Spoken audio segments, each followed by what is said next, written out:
Boa noite, pessoal. Meu nome é Gilvan Xavier Araújo, eu sou aluno do curso de Engenharia de Produção da Univesp, Polo Jundiaí. Eu vou falar sobre o nosso projeto integrador, que é a reciclagem e o pós-consumo.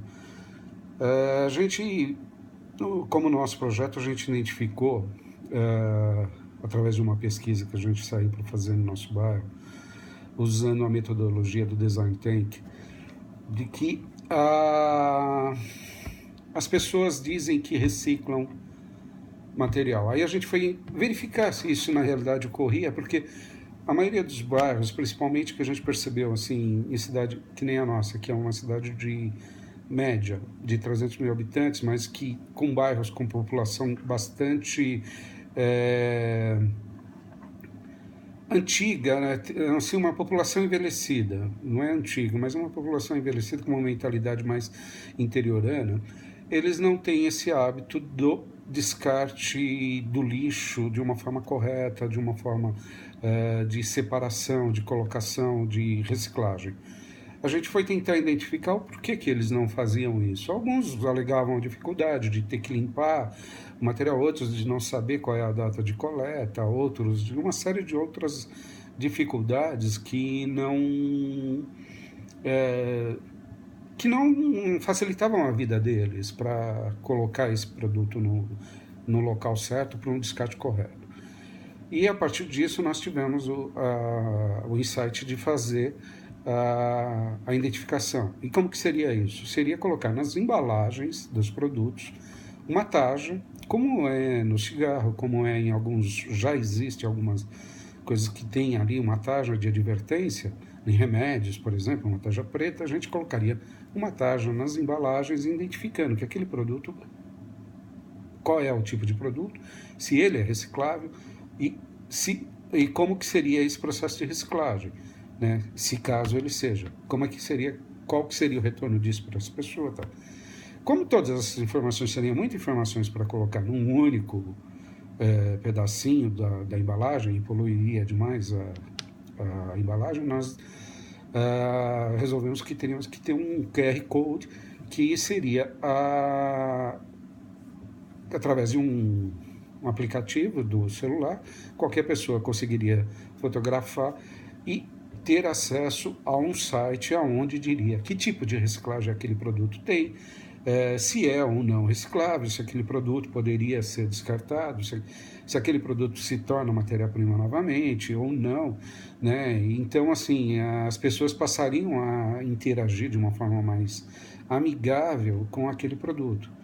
E também a gente poderia, acredita que com isso a gente conseguiria forçar também os outros fabricantes a participarem desse processo. Porque para alguns fabricantes seria muito interessante informar, por exemplo, que o produto dele é reciclável.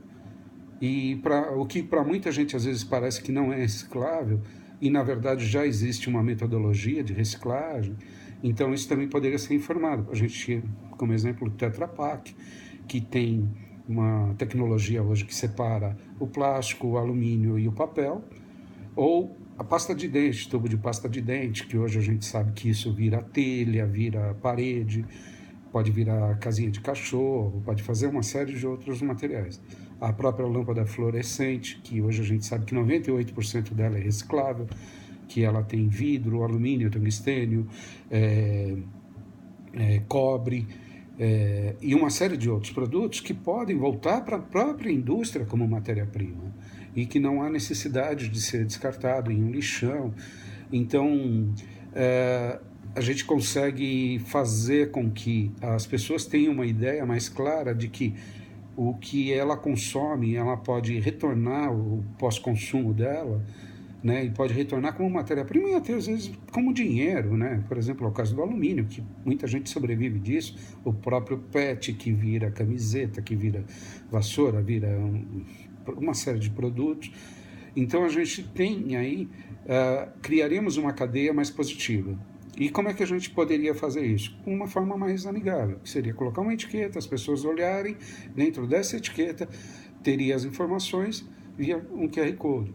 E Aí a gente também levaria para o lado daqueles fabricantes que não participam desse processo. Ou seja, por exemplo, que tem aqueles plásticos laminados que não são recicláveis e o fabricante insiste em embrulhar, sei lá, biscoito, por exemplo. A gente poderia forçar esse fabricante a buscar um produto reciclável, porque o próprio cidadão olharia e falaria, mas por que seu produto não é reciclável? Então, hoje muita gente não sabe, acha que aquilo também é reciclável, coloca no meio do plástico.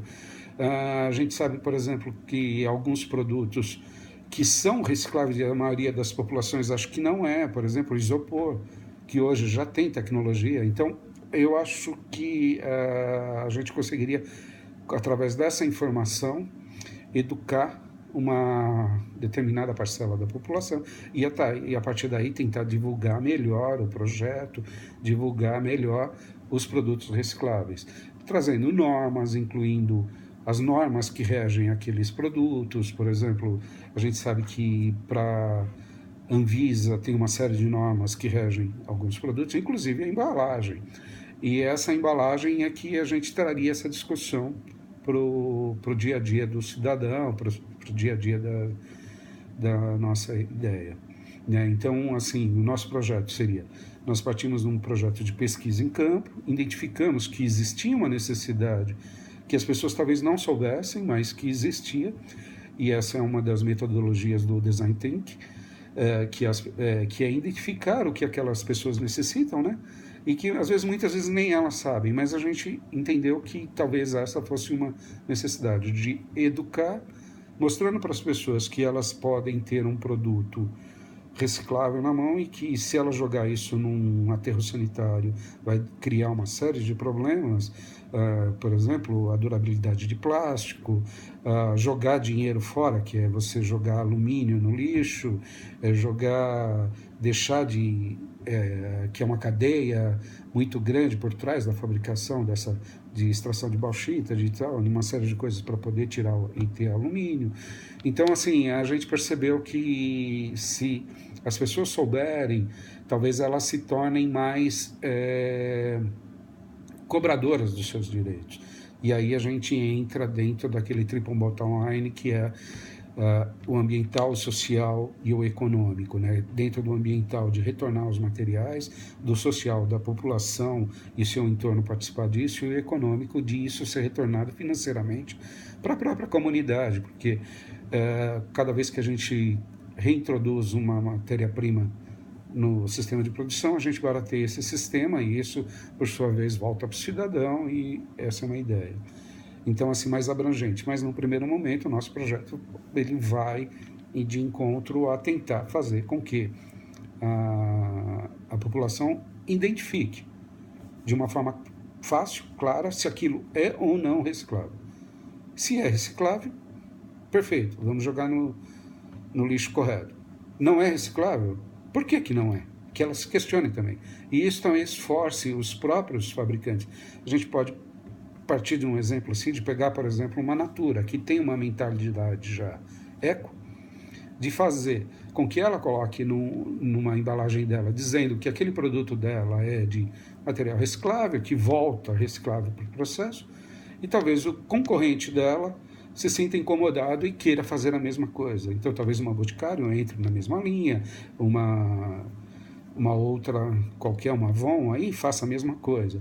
E isso, a gente pode levar isso para outras fábricas de outros produtos, fábricas de lâmpadas, fábricas de colchão, fábricas de roupa e tudo mais. Então, desde que se tenha essa identificação na embalagem se aquele produto é ou não, ou como tem que ser feita a reciclagem dele, e a gente acredita que isso ajudaria muito, contribuiria com esse projeto.